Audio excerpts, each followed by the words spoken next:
Iyak mo. Ha? Ay, wala ngang pasok, anak ko. Hindi natin mapipilit yung ulan.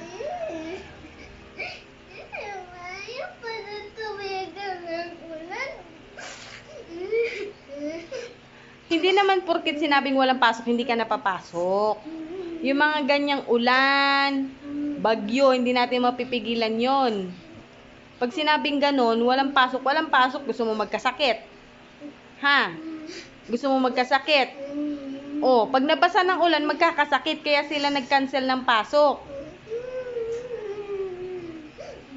O, tahan na, enjoy mo na habang walang pasok, at pag may pasok ka na,